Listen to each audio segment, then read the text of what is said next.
Rocket football fans, this is the wrap-up of the 2020 COVID football season, and we're not wrapping this up like we want to. We're about 2 weeks early, Coach Thompson.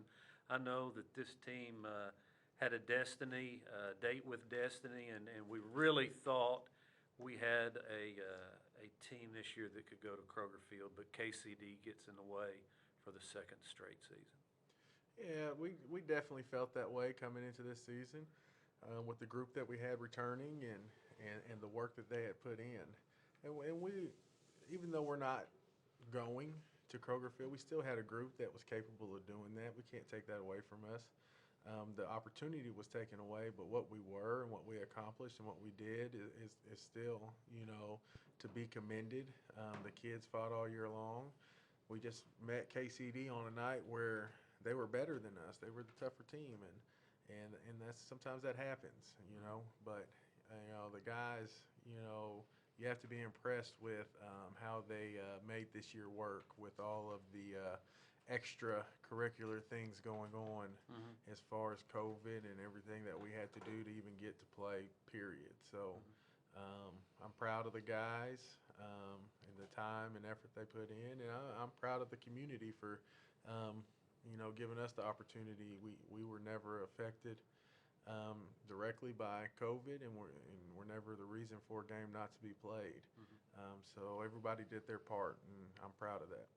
Absolutely.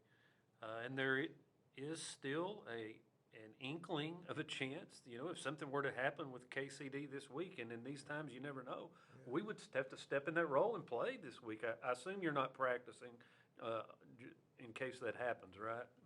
No, no, we're not. We don't wish that on anybody.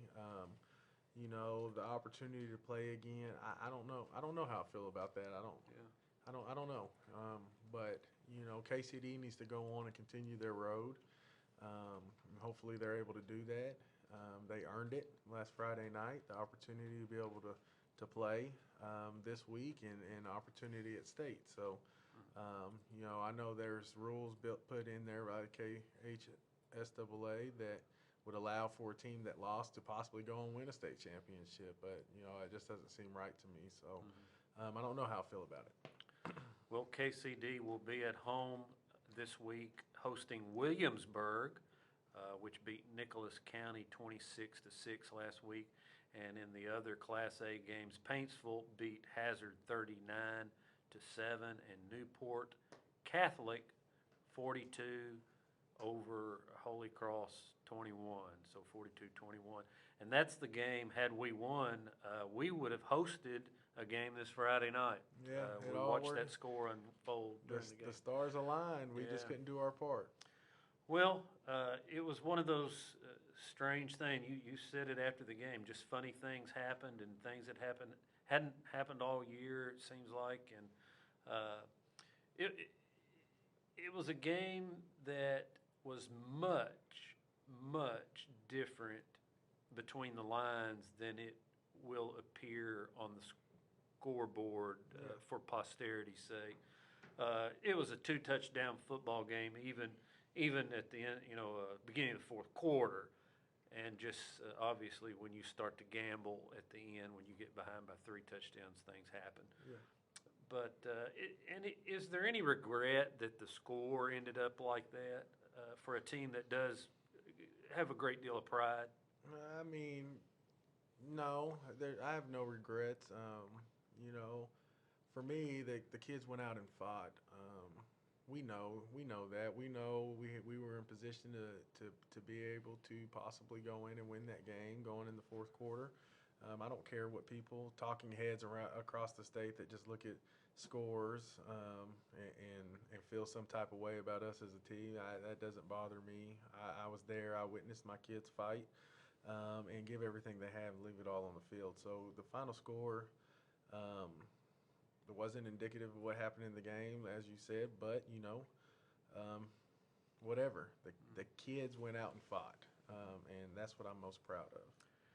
Well, this is certainly a team that will be long remembered in Crittenden County football history. It's a team that beat Murray, who is in the state semifinals this week, a team that beat Union County, which lost this past Friday night in the 3A playoffs, and a team that took Henderson to the wire in the regular season.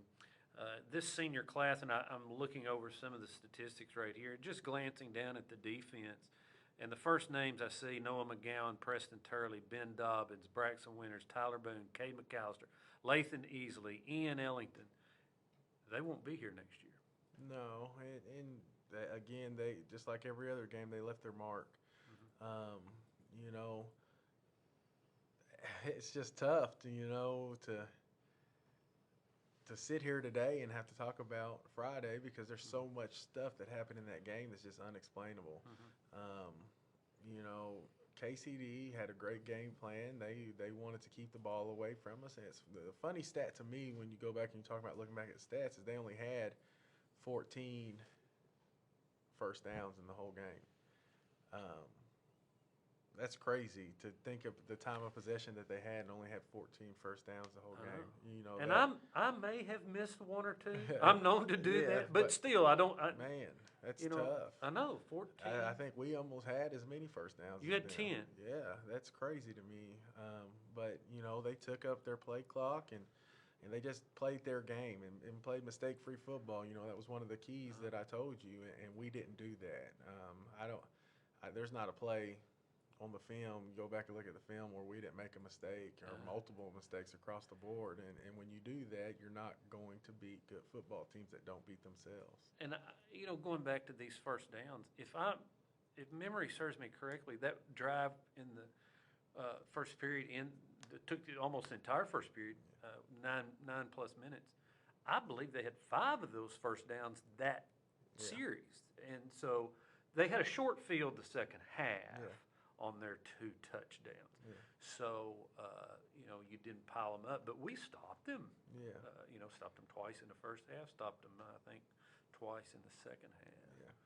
You know, the defense played well for the first 3 quarters. You know, they did a good job. They just couldn't get themselves off the field, and the offense, which, you know, you go into it, especially looking back after the fact, should have been a big part of the defensive game plan. If we could keep the offense on the field and keep their offense off the field, you know, which was the outlier, the unexpected, you don't know what comes from what they do in that single wing.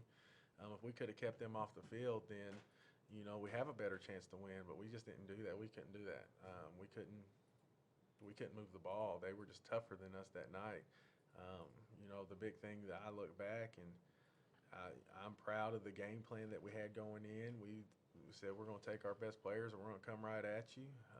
We built a box of 9 people, so we had 9 people in our box, and they were able to stop us with the 6-man box. You know, you just look at those numbers. You tell me a defense has a 6-man box and an offense has 9 in the box, you think that offense is going to win, but they just beat us at the point of attack, and we weren't able to maintain drives, which made the defense play a lot of football, and it's really hard to stop someone that does something that different when they're out there the whole time. And they are really, really good at the point of attack. Coach Matt Jones, after the game was over, and I talked to him, that's KCD's coach. He's been there, this is his 9th year as a head coach. He's been there 10 years.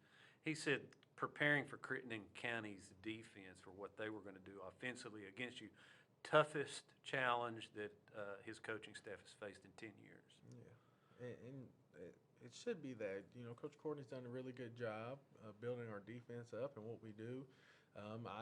We run a 3-3 stack, but, you know, the way he game plans each week for what you do and tries to take away what you do well and make you beat them with something else that you may not practice as much, he does a good job with that. And the kids really do a good job of taking to the game plans and really going out and executing them. But, you know, we just didn't. We weren't able to do that Friday, and hats off to KCD, Coach Jones and his staff. They came in and executed their game plan, and their kids just didn't make mistakes. They did what was asked of them. And you know, you tell the kids all the time, we're not asking you to do any more but your job. You know, they did a really good job of that at KCD. And Coach Courtney's sitting here in the room, and Gage, I think it was you that mentioned this to me last week, that it appeared, I don't know if you knew this, or maybe it just appeared to you, that everything that they did was very much based off numbers, based off analytics.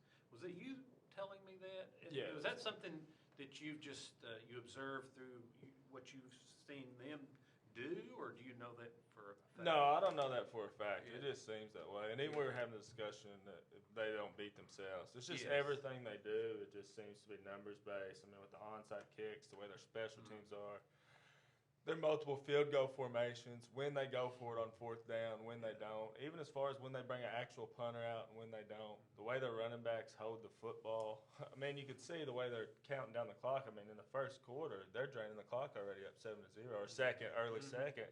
They're letting it get to 5 every time. You know, those are numbers short the that, game. yeah. I mean, they're very smart, and credit to them. Everything they do is thought out. It's all has a purpose behind it. I really believe that. You think they have a bigger hard drive than we do? Maybe so. Maybe so. That might be it. Well, they certainly don't make any mistakes, and their timing on offense is impeccable. Mm-hmm. Man for man, all the way across. It's just perfectly timed, everything. How do you get to that point?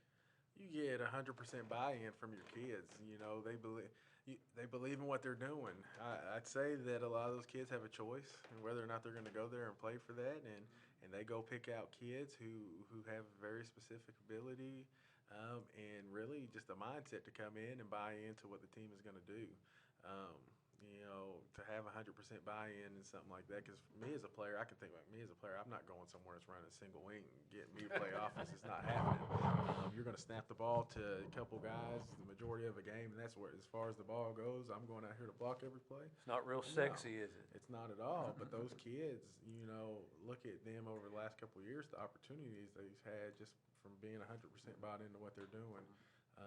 You know, the coaches do a good job.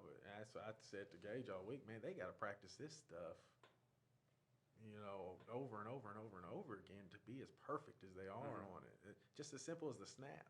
Yeah. You know, being able to make sure that that's not turned over. We saw issues with that when we're trying to mimic their offense all week, just being able to get that snap completed. And some of the shifts they do, and it kind of frustrated you, I know. But getting past where we are now, going forward, of course, we want to celebrate this crew. And I know during these pandemic times, having a banquet is almost unthinkable.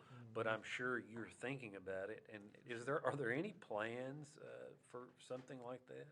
Man, we just have to figure it out. We have to look at where we're at as far as guidelines and what we can do, and just what's best. Obviously, we're going to recognize our kids like we always do for their accomplishments and the time that we put in. It just may not look the same. I don't know what's best at this moment, but you know, have a few days to think about it and come up with a good plan and make sure that we figure out a way to acknowledge their accomplishments this year, and we'll do that. I'll talk to the administration here at the school and see what we can do, and then we'll get it together. All right. Any other closing comments on the season? I know you have so many thoughts and so many memories from this group. But is there anything that stands out that we want to say as we close out the 2020 pandemic football season? Man, it's basically just the thank yous. You know, you're at that time where it's ended, and you know, I have all my different shows that you guys figured out a way to force me to do, and now here I am with a lot of different platforms to, you know, be able to tell people thank you. And it's hard to remember everyone, but you know, one thing I want to say while I have this opportunity is thank you to you, because you provide the platform for us to be able to, you know, get our kids out there and talk about our kids and acknowledge their accomplishments, as well as just doing some cool stuff, giving the kids more than just a football game on Friday night, you know. And think about all these other high school kids. Our kids are interviewed, they got shows on them, they've gone out and done things, they're prepared for things more than just, you know, played a football game for a few years. So I appreciate you and all that you do for us, and your family, you know, for you know, helping you out sometimes when it gets a little tough. So appreciate you, and then everyone else. I'm gonna be saying a lot of thank yous for the next couple of weeks here, and it is what it is. But right now, while I have you sitting here, I want to say thank you. Well, it indeed takes a village to raise a child, and it also takes a village to have a very successful high school football program, and we're obviously always happy to be involved in it.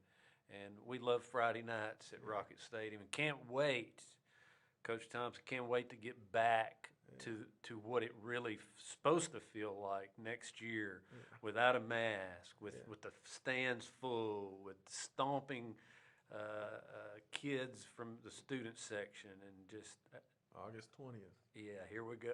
August 20th here, Murray, right off the bat. Yeah. Well, we'll have a different set of characters on the field for the Rockets. Some faces will be the same, but we have a younger group that will step in and have to carry this torch.